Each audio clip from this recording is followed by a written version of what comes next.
cooperación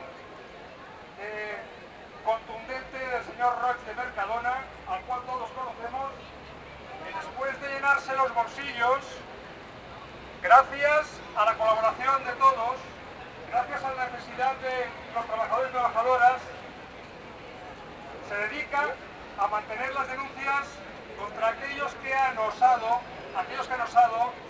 demostrar las injusticias del sistema.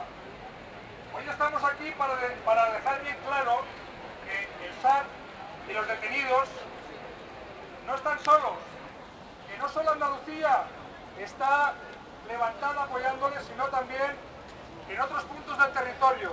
Y también aquí en Valencia los vamos a apoyar.